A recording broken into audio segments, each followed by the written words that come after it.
天降奇肉落农家，长空惊悚百姓花。直到飞禽空偶时，至今难解肉与花。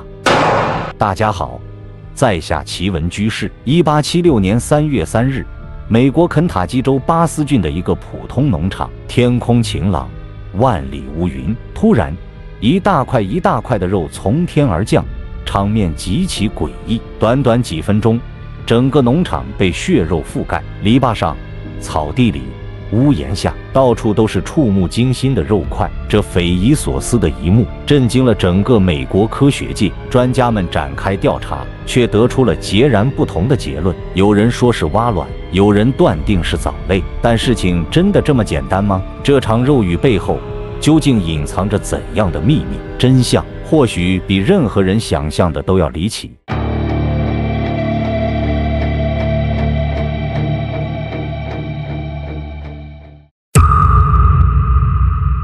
1876年3月3日，一个看似平常的春日清晨，美国肯塔基州巴斯郡奥林匹亚温泉的克劳奇农场却上演了一幕令人毛骨悚然的景象。当时，农场主妻子丽贝卡正在院子里制作肥皂，10岁的小孙子艾伦在一旁追逐着母鸡玩耍。谁也没想到，这平凡的一天即将被一场前所未有的怪事彻底改变。上午11点，小艾伦突然指着晴朗无云的天空喊道：“奶奶，下雪了！”话音未落，一块血淋淋的生肉从天而降，重重砸在地上。紧接着，大量肉块如冰雹般坠落，大的有手掌大小，小的似雪花片，最长的甚至达到10厘米。受惊的丽贝卡立即拉着孙子躲进屋内，与寄宿在此的学校教师罗宾逊小姐一同目睹这场骇人的肉雨。这场诡异的降雨持续时间虽短，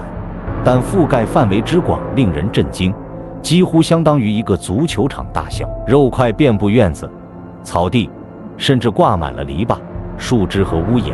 罗宾逊小姐后来描述，这些肉块并非均匀散落，而是成团坠下。当肉雨停止后，农场俨然成了一座露天屠宰场，空气中弥漫着浓重的血腥味。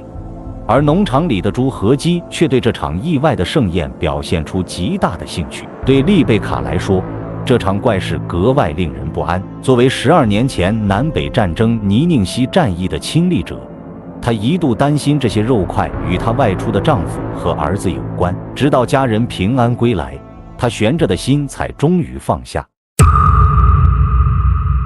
这场离奇的肉雨事件很快在巴斯郡引起轰动。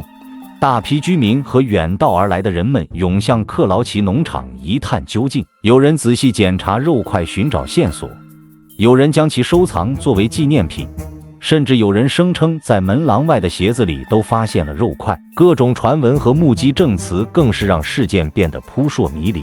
来自弗兰奇堡的阿米蒂奇先生声称，触摸肉块后手臂刺痛并瘫痪了半小时，给事件蒙上了一层恐怖的色彩。而一些胆大的人则直接品尝这些肉块，试图辨别肉的种类。其中，弗兰奇堡的屠夫弗里斯比先生尝了一块后宣称：“我无法分辨这是什么动物的肉，但毫无疑问，这是动物的肉。”为了揭开真相，当地居民和记者将肉块样本送往各地专家进行分析。然而，最初的分析结果却令人大跌眼镜。路易斯维尔大学著名的医学化学和毒理学教授 J. 劳伦斯史密斯认为这些是被风吹来的蟾蜍或青蛙卵，但当地居民立即对此提出质疑，因为事发当天天气晴朗，根本没有强风。2个月后，纽约水处理专家利奥波德·布兰代斯在《卫生员》期刊上发表研究，声称这些是一种古代炼金术文献中提到的低等植物藻类。但遗憾的是，这2位专家的结论都缺乏科学依据，他们仅凭肉眼观察和触感就下定论，没有进行任何显微镜观察或化学分析。在当时那个科技不发达的年代，这些武断的结论不但没能解开谜团，反而让事件更加扑朔迷离。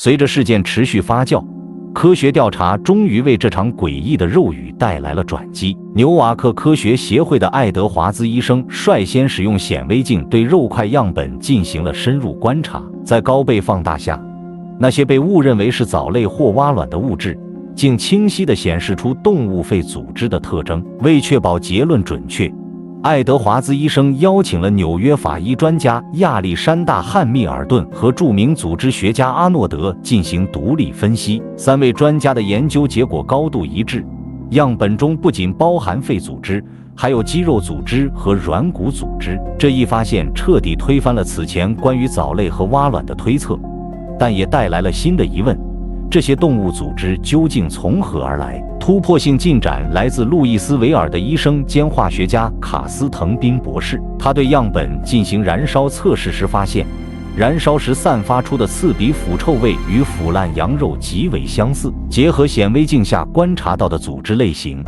他提出了一个令人意外却合理的解释：这些肉块很可能是秃鹫的呕吐物。卡斯滕宾博士解释道，秃鹫作为食腐动物，拥有极强的胃酸，可以消化腐肉。它们经常在需要减轻飞行负担或遇到危险时将胃中食物吐出。他推测，一群秃鹫在飞过克劳奇农场上空时可能受到惊吓或需要减重，集体呕吐的食物被风吹散，形成了这场离奇的肉雨。这一解释与所有科学发现完美吻合，虽然听起来不太雅观，但却成为了最接近真相的科学解释。